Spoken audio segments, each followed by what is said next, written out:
Okay, let's get started on the first problem of lesson 4.3. The first thing that I asked you to do for this parabola is find the inverse. So in order to find the inverse, we have to take f of x into something more functional, which is going to be y equals x squared plus 3. Now, here we're going to swap the x's and y's, so we have x equals y squared plus 3. I'm going to isolate this y squared, so I'm going to subtract 3 from both sides.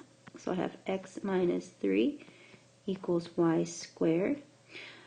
To get rid of this squared, I'm going to square root both sides. In doing so, I get y equals plus or minus the square root of x minus 3. Okay, now that could be written as negative f of negative x equals plus or minus the square root of x minus 3. Now, let's go ahead and find the domain of the original function. Domain. The domain of a parabola is always all real numbers. Or you can write it as negative infinity to infinity. And the range, well, let's go ahead and look at the vertex. Okay, we see that inside of the y, there is nothing, so that's 0. Okay, let's go ahead and write that over here. Okay, and outside, the k value is 3. Inside, if it was something like x minus 1 squared, we'd say 1, because we have to flip the sign. We'd have to say 1, 3, but there's nothing inside. There's nothing. It's just this. Okay, so that's why it's 0, 3. Okay, so when we look at the range, we know that y is going to be greater than or equal to 3, because this parabola is going to look like this, and it opens up, and the vertex is 0, 3. Okay, now let's go ahead and write that in interval notation. So it starts at 3 and goes to infinity. Okay, now let's go ahead and find the domain and range of the inverse now.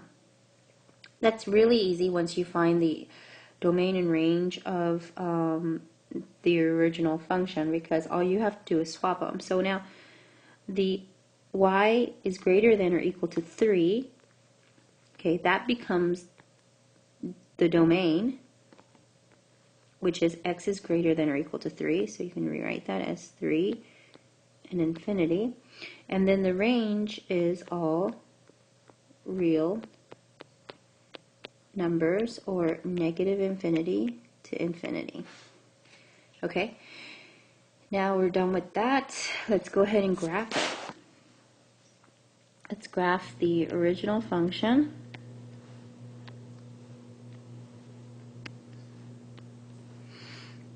Okay, so we have 0, 1, 2, 3.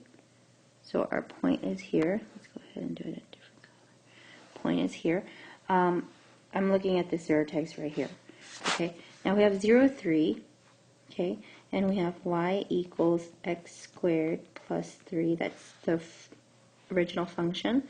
So we have 0, 3 is our first point. Our next point, okay, I'm going to make input x as 1. So we have y equals 1 squared plus 3. Y equals 4. So we have 1 and then 4 up here. Okay.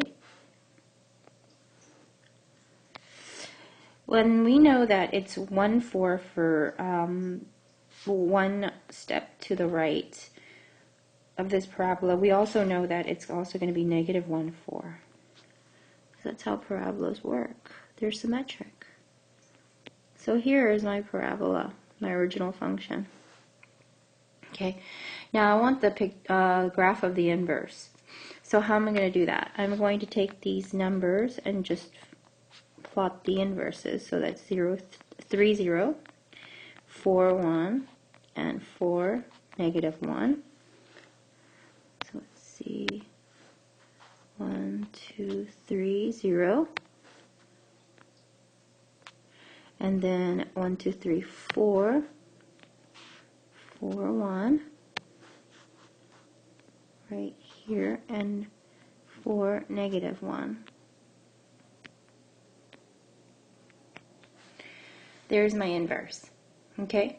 Now, my next question, which seems to be the hardest for everybody. As you can see, the inverse of this function, right here, here's the inverse, is not a function. And that's a problem for me. I want the inverse to be a function. And so what do I have to do? I have to take, basically, let's do it in a different color. I have to take just 1/2 of this parabola. Just this 1/2 right here. So that this part of the inverse becomes a function. I isolate just that part. And so how do I do that? I have to restrict the domain of the original function. And when you look at the domain of the original function, it's all real numbers. This allows for the inverse to be the range to be all real numbers. But if you look at it, if I make the domain of the function x is greater than 0, meaning it's going to go from here, just here, and exclude the parts where x is less than 0, then the range of my inverse is going to be y is greater than 0, so it's going to be just this part right here. I don't need the parts where it's y is less than 0. Okay? And so how do I state that? How do I state that? The way I would state that is, I just want f of x equals x squared plus 3. I just want when x is greater than or equal to 0. I just want this portion right here, not the rest of it. Okay, just this half of the parabola where you can cut the parabola in half by the axis of symmetry. Okay, so that f of negative 1 x equals x minus 3 is a function. Notice that I didn't put plus or minus here. Okay, and the reason is because if you look at the inverse, this portion right here, the top portion, is f of negative 1 x equals x minus 3 right here, and then the bottom portion right here is f of negative 1 x equals negative square root of x minus 3. So when I just isolate that one part, that one portion of the parabola, I only get the top portion of its inverse, which is successful for me. I didn't want the whole thing. I just wanted to make this inverse right here a function. Okay, so I just need the top portion right here.